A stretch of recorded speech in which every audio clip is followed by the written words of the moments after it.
అబద్ధాలు ఆడతారని చెప్పి ఆశ్చర్యపోతున్నాము. మరి ఇలా దాదాపు 1,60,000 ఉద్యోగాలు బీఆర్ఎస్ పార్టీ ఇచ్చినా కూడా ఏమి ఇవ్వలేదని చెప్పి మోసం చేసి వాళ్ళు ఇచ్చిన ఉద్యోగాలు వీళ్ళిస్తూ వీళ్ళు ఏదో ఉద్ధరిస్తున్నామని చెప్పి గ్రూప్ 1 నిర్వహించి పూర్తి అవకతవకలు చేసి ఇలా బజార్న పడేసి 2 లక్షల ఉద్యోగాలకు సున్నబెట్టి మాయమాటలతో చెప్తున్నారు అని ఆధారాలతో సహా టీఎస్పీ చైర్మన్కి ఇచ్చి రాష్ట్ర వ్యాప్తంగా ఆందోళన చేస్తుంటే ఆనాడు స్వేచ్ఛ ఇస్తాం, మాది పెద్ద స్వేచ్ఛ ప్రభుత్వం మాది అని అన్నారు. యూనివర్సిటీలలో స్వేచ్ఛగా తిరగొచ్చు అన్నారు. ఇప్పుడు అక్కడ ముళ్ళ కంచెలే ఇక్కడ ముళ్ళ కంచెలే ఇవాళ విద్యార్థులు అరెస్ట్ చేస్తూ ఉన్నారు. కనుక వెంటనే విద్యార్థులను రిలీజ్ చేయాలి. ఒక్క దెబ్బ విద్యార్థుల మీద పడ్డా దానికి ప్రతీకారంగా మరి ఎదుర్కోవాల్సిన పరిస్థితి వస్తుంది. కనుక వాళ్ళ న్యాయమైన డిమాండ్ మీద మీరు విచారణ చేయించండి.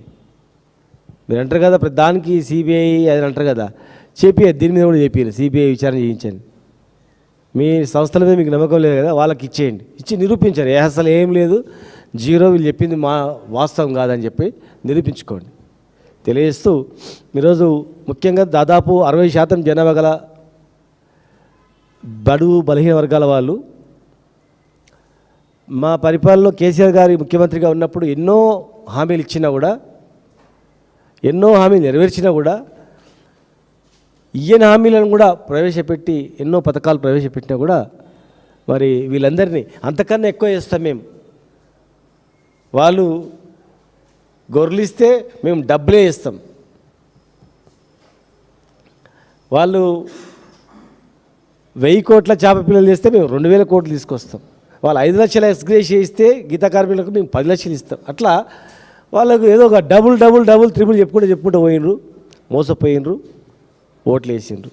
సరే వేసిండ్రు. మేము కూడా రమణన్న కానీ మా వినయన్న కానీ మేము కానీ అనేక ఉద్యమాల నుంచి వచ్చినట్టు వాళ్ళం. మేము కేవలం రాజకీయాల నుంచే వచ్చిన వాళ్ళం కాదు. ప్రజా ఉద్యమాలు, ఒక ప్రాంతీయ ఉద్యమాలు, ఒక రాష్ట్ర ఉద్యమాలు, ఆ కోవ నుంచి వచ్చినటువంటి వాళ్ళం. మరి ఈ జాతిలో పుట్టినాం కనుక ఈ జాతుల గురించి కూడా కొట్లాడినటువంటి వాళ్ళం మేము. కామారెడ్డి డిక్లరేషన్ అనేది సిద్ధరామయ్య గారు వారు తీసుకొచ్చి, సిద్ధరామయ్య గారి ద్వారా నవంబర్ 10th రోజు 2023 రోజు అనౌన్స్ చేయించారు. స్థానిక సంస్థలలో 42% రిజర్వేషన్ ఇస్తామని, దాంతోపాటు 53 ఉన్నాయి.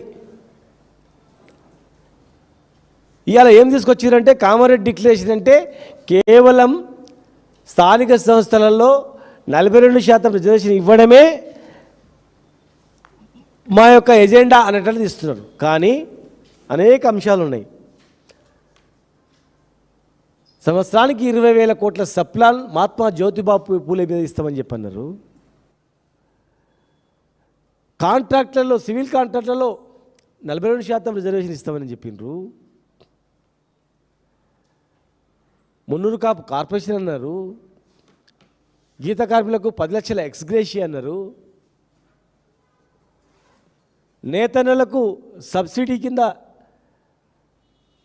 నూలు కానీ కలర్ ఎన్నో ఇస్తామని చెప్పన్నారు. కమ్మరులకు, కుమ్మరులకు, వడ్రంగిలకు, అందరికీ, రజకులకు, బోయలకు, అనేక వాళ్లకు ఎన్నో సంక్షేమ పథకాలు ఇస్తామన్నారు. ఎంబీసీలకు ఇస్తామన్నారు. మరి ఏ ఒక్క హామీ కూడా నెరవేర్చలేదు. గురుకులాలు ఏర్పాటు చేస్తామన్నారు. ఇంటిగ్రేటెడ్ స్కూల్స్ మండలాన్ని కోటిస్తామని చెప్పన్నారు. మరి ఇన్ని హామీలు ఇచ్చినటువంటి వాళ్ళు ఇప్పటి వరకు కూడా, అంటే ఇవి 42% రిజర్వేషన్ కూడా చాలా వాళ్ళు చేసేటువంటిది మోసపూరితం. చివరిగా చెప్తా నేను, ఏ ఒక్కటి అసెంబ్లీ తీర్మానం అవసరం లేదు, గవర్నరు పోవాల్సిన పని లేదు, ప్రెసిడెంట్ ఆఫ్ ఇండియాకు పంపించాల్సిన పని లేదు. ఒక జీవో రాత్రి అనుకుంటే ముఖ్యమంత్రి గారు ఉదయం జీవో ఇష్యూ చేయొచ్చు. మరి అలాంటివి చాలా ఉన్నాయి. అలాంటివి అనేక అంశాలున్నా కూడా ఈరోజు వరకు కూడా ఒక్క జియో ఇష్యూ కాలేదు. 42% రిజర్వేషన్ ఇవ్వాలన్నది కాంట్రాక్ట్లలో అన్ని డిపార్ట్మెంట్ల మీటింగ్ పెట్టి జియో ఇష్యూ చేస్తే అయిపోతుంది. గురుకులాల ఏర్పాటు ఇమీడియట్గా అయిపోతుంది.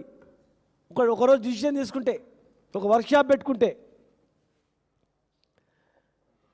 ఇక ఎంబీసీ మంత్రిత్వ శాఖ అన్న చెప్తాడు, ఇక మంత్రులు అన్నారు ఇద్దరు, చిరు వ్యాపారులకు 10 లక్షల రూపాయల అసలు ఏమి వడ్డీ లేని రుణాలు ఇస్తామన్నారు అందరికీ.